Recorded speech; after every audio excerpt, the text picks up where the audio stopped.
अस्सलाम वालेकुम, welcome to unbox जी। आज की इस वीडियो में हम सैमसंग की तरफ से आने वाले एक मॉडल सैमसंग गैलेक्सी A12 का फुल रिव्यू करने जा रहे हैं। अगर इस सेट की प्राइस की बात कर ली जाए तो इस सेट के पाकिस्तान में दो वेरिएंट आते हैं। एक 4GB 128GB का वेरिएंट है जिसकी पाकिस्तान में कीमत 33,000 रुपये है। दूसरा वेरिएंट 4GB 64GB के साथ आता है जिसकी कीमत पाकिस्तान में 29,000 रुपये है। और ये वही डिवाइस है जिसके बारे में सैमसंग ने टैगलाइन यूज़ की है, आई एम ऑसम। मगर मुझे इस सेट के अंदर ऑसम नाम की कोई चीज़ नज़र नहीं आई। तो चलें रिव्यू को स्टार्ट कर लेते हैं। सबसे पहले स्पेसिफिकेशन की बात कर ली जाए, 6.5 इंचज़ की आपको LCD मिल जाती है। 4GB 64GB का ये वेरिएंट मेरे हाथ में मौजूद है। बैक के ऊपर आपको क्वाड कैमरा में मिल जाता है जिसमें एक कैमरा 48 MP का है, दूसरा 5 मेगापिक्सल का आपको अल्ट्रा वाइड मिल जाता है, तीसरा कैमरा 2 मेगापिक्सल का डेप्थ सेंसर है और चौथा कैमरा 2 मेगापिक्सल का माइक्रो कैमरा है। फ्रंट के ऊपर आपको सिर्फ 8 मेगापिक्सल का कैमरा मिलता है, 5000 mAh की बैटरी है। साइड के ऊपर फिंगरप्रिंट सेंसर दिया गया है। ये मेन स्पेसिफिकेशन है इस सेट की। तो वीडियो का आगाज़ करेंगे जनाब इस सेट के डिज़ाइन से। बैक के ऊपर आपको क्वाड कैमरा सेटअप मिल जाता है जिसमें कैमरा 48 MP का है, दूसरा 5 मेगापिक्सल का अल्ट्रा वाइड है, तीसरा कैमरा 2 मेगापिक्सल का डेप्थ सेंसर, चौथा कैमरा आपको 2 मेगापिक्सल का माइक्रो कैमरा मिल जाता है। साथ में फ्लैश लाइट मौजूद है। राइट साइड के ऊपर वॉल्यूम की प्लस पावर की मिल जाती है और पावर की ही आपका फिंगरप्रिंट सेंसर है। फ्रंट के ऊपर 8 मेगापिक्सल का कैमरा मिल जाता है और लेफ़्ट साइड के ऊपर आपको सिम स्लॉट मिल जाती है जिसके अंदर आप 2 सिम्स और एक मेमोरी कार्ड इंसर्ट कर सकते हैं। नीचे की तरफ आपको टाइप C की चार्जिंग पोर्ट मिल जाती है। 3.5 mm का ऑडियो जैक मिल जाता है। एक स्पीकर मिल जाता है और स्पीकर की क्वालिटी ठीक है, सिंगल स्पीकर है। और अगर स्क्रीन रेजोल्यूशन की बात कर ली जाए तो इस सेट के अंदर जो आपको स्क्रीन रेजोल्यूशन मिलने वाली है 720 बाई 1600 की है और ये स्क्रीन रेजोल्यूशन आपको 9,000 रुपये के सेटों में मिल जाती है। ये एक IPS LCD है, ये अमोलेड डिस्प्ले नहीं है।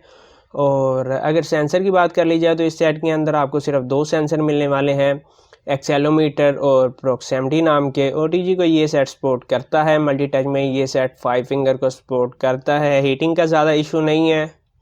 इसके बाद अगर इस सेट के स्कोर्स की बात कर ली जाए एंतुतु के, तो यहाँ पर आपको जो स्कोर मिलने वाले हैं 1,14,072 के स्कोर मिलने वाले हैं, यहाँ पर आप देख सकते हैं। और ये स्कोर मेरे ख्याल में 30,000 रुपये की प्राइस में काफ़ी कम स्कोर हैं। और स्कोर के बाद अगर बात कर ली जाए इस सेट की कैमरों की, अगर कैमरों की बात कर ली जाए तो बैक के ऊपर आपको क्वाड कैमरा सेट मिल जाता है। बैक कैमरे का रिज़ल्ट अच्छा नहीं, काफ़ी अच्छा है और कम से कम मुझे बैक कैमरे का रिज़ल्ट काफ़ी ज़्यादा पसंद आया है। और फोकस की स्पीड भी ठीक है। और कैमरे के अंदर अगर मोड की बात कर ली जाए तो फ़ोटो के अंदर आपको लाइव फोकस का मोड मिल जाता है। यहाँ पर आप देख सकते हैं लाइव फोकस का मोड मौजूद है। उसके बाद यहाँ पर अगर मोर के ऊपर आपको प्रो मोड, पैनोरामा, माइक्रो और फूड वगैरह मोड मिल जाते हैं। इसके अलावा यहाँ पर आपको स्टिकर की ऑप्शन भी देखने को मिल जाती है। यहाँ पर आप देख सकते हैं मास्क की मिल जाती है, फ्रेम मिल जाते हैं और इस तरह के दूसरे आपको ऑप्शन मिल जाते हैं। और अगर वीडियो की रिकॉर्डिंग की बात कर ली जाए तो फ्रंट और बैक दोनों के ऊपर आप 1080 पिक्सल की वीडियो रिकॉर्ड कर सकते हैं। और फ्रंट कैमरे की अगर बात कर ली जाए, फ्रंट के ऊपर सिर्फ 8 मेगापिक्सल का कैमरा दिया गया है और फ्रंट कैमरे का रिज़ल्ट मुझे कतई पसंद नहीं आया। बहुत ही कम और लो लाइट में तो समझ लें कि इसका फ्रंट कैमरे का जो रिज़ल्ट है इंतहाई बुरा है। आप समझ सकते हैं कि 8 मेगापिक्सल का कैमरा है, उसके साथ भी फ्लैश लाइट नहीं दी गई। तो फ्लैश लाइट कम से कम दे देते अगर आपने 8 मेगापिक्सल का ही कैमरा यूज़ करना है। और मुझे इसके फ्रंट कैमरे का रिज़ल्ट पसंद नहीं आया। बैक कैमरे का रिज़ल्ट अच्छा है, वीडियो का रिज़ल्ट भी अच्छा है।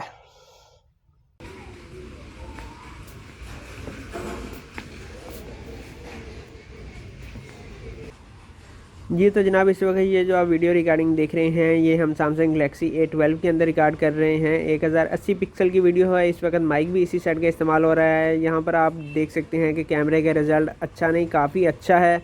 और मुझे कम से कम बैक कैमरे का रिज़ल्ट काफ़ी ज़्यादा पसंद आया। मगर सेट चाहे मुझे पसंद नहीं आया, मगर कैमरे का रिज़ल्ट बहुत अच्छा है बैक कैमरे का। और फ्रंट कैमरे का रिज़ल्ट उतना अच्छा नहीं है क्योंकि 8 मेगापिक्सल का सिर्फ कैमरा है। बैक कैमरे का रिज़ल्ट आप चेक कर सकते हैं कि रिज़ल्ट काफ़ी अच्छा है। ऑब्जेक्ट को मैंने काफ़ी ज़्यादा करीब किया हुआ है। यहाँ पर आप देख सकते हैं कितने खूबसूरत कलर दे रहा है और बिल्कुल हर चीज़ के ऊपर मुकम्मल फोकस कर रहा है, जो कि काफ़ी अच्छी बात है। कैमरे के बाद बात कर ली जाए अगर सेट की 4G स्पीड की, तो सेट की स्पीड काफ़ी अच्छी है। सेट की अपनी स्पीड भी काफ़ी अच्छी है और अगर इस सेट के अंदर गेमिंग परफॉर्मेंस की बात कर ली जाए तो इस सेट के अंदर गेमिंग परफॉर्मेंस आपको कोई बहुत ज़्यादा अच्छी नहीं मिलने वाली, जिसकी वजह ये है कि इसके अंदर प्रोसेसर इस्तेमाल किया गया है G35 का, और ये वही प्रोसेसर है जो आपको Redmi 9C के अंदर दिया गया है। तकरीबन 16,500 रुपये की प्राइस में वो डिवाइस आपको मिल जाती है। 3 GB 64 GB की डिवाइस आपको मार्केट से तकरीबन 18,000 रुपये में मिल जाती है। उसके अंदर भी G35 का प्रोसेसर इस्तेमाल किया गया है। यहाँ पर आप देख सकते हैं डिस्प्ले 720 पिक्सल का आपको 9,000 रुपये की डिवाइस में मिल जाता है, और जो प्रोसेसर है वो 19,000 रुपये की डिवाइस में मिल जाता है। तो आप समझ सकते हैं कि क्या हालत है। और इसके बाद अगर बात कर ली जाए PUBG ग्राफिक्स की,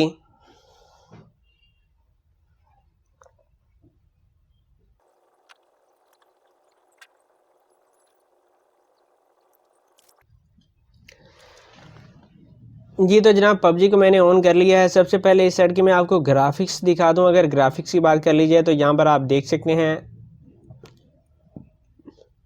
आपको लो और मीडियम के फ्रेम रेट मिल जाते हैं, इन दोनों फ्रेम रेट में आप स्मूथ और बैलेंस के साथ खेल सकते हैं। HD में आपके पास जाने का ऑप्शन नहीं है, और यही तमाम सेटिंग आपको 12,000 रुपये की डिवाइस में मिल जाती है। मिसाल दे देता हूँ आईटेल की तरफ से आने वाले विजन 1 की, कि आप अगर उसको बाय करते हैं तो उस सेट के अंदर आप यही तकरीबन मिल जाती है, आपको यही ग्राफिक्स आपको मिल जाती है।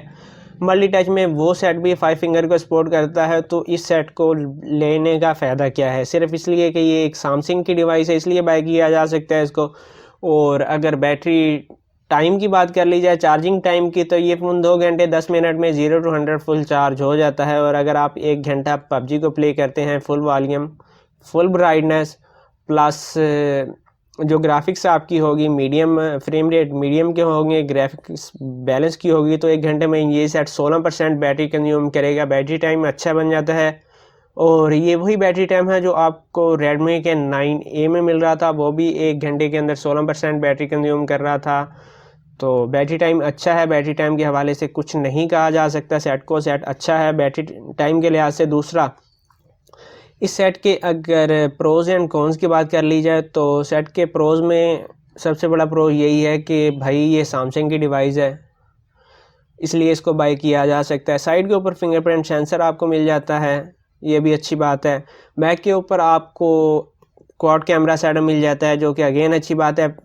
15 वाट फास्ट चार्जर के साथ आता है। 2 घंटे 10 मिनट में चार्जिंग फुल हो जाती है। 5000 मिली एम्पेयर की बैटरी है। बैटरी टाइम अच्छा है। एंड्रॉइड 10 के साथ आता है। और इसी तरह अगर बात कर ली जाए प्राइस की, 29,000 रुपये सेट की प्राइस रखी गई है। प्राइस ओवर नहीं, काफ़ी ज़्यादा ओवर प्राइस है। अगर कंपटीशन की बात कर ली जाए तो इस सेट में काफ़ी और अच्छे इस प्राइस में आपको सेट मिल जाते हैं। और अगर बात कर ली जाए इस सेट के कॉन्स की, तो जो मुझे इस सेट के अंदर कौन लगे हैं, मुझे नहीं पता कि दूसरे यूट्यूबर इनको फील करते हैं या नहीं। इनमें पहला कौन तो है कि IPS LCD लगाई गई है, 720 पिक्सल की स्क्रीन रेजोल्यूशन है और 30,000 रुपये की डिवाइस है। दूसरा कौन वीक प्रोसेसर है, ये इसके अंदर G35 का प्रोसेसर इस्तेमाल किया गया है, और ये वही प्रोसेसर है जो आपको 16,000 रुपये की प्राइस में मिल जाता है। उसके बाद जो तीसरा कौन होगा, फ्रंट कैमरा होगा। 8 मेगापिक्सल की 30,000 रुपये की डिवाइस है। 8 मेगापिक्सल का कैमरा है, जो कि मेरे ख्याल में काफ़ी कम है। उसके बाद इस सेट के अंदर जैरो सेंसर नहीं मिलता, तो भाई ये गेमिंग डिवाइस भी नहीं है। प्रोसेसर भी वीक है, जैरो सेंसर भी नहीं है आपको मिलता, तो इसलिए आप कह सकते हैं कि ये डिवाइस गेमिंग के लिए मुनासिब नहीं है। और अगर इस सेट की प्राइस के हवाले से बात कर ली जाए कि इस प्राइस में कौन कौन से अच्छे सेट हैं, तो भाई आज की डेट में एक सेट लॉन्च हो रहा है रेडमी की तरफ से 90, 30,000 रुपये की प्राइस में। उसके अंदर 662 का प्रोसेसर इस्तेमाल किया गया है, वो डिवाइस आप बाय कर सकते हैं। पोको का M3 बाय कर सकते हैं, जो कि इससे काफ़ी कम प्राइस में है। उसके बाद आपको इन्फिनिक्स का Note 8 चेक कर सकते हैं, जिसके अंदर 30,000 रुपये की डिवाइस है, आपको मार्केट से तकरीबन 28,500 की मिल जाएगी।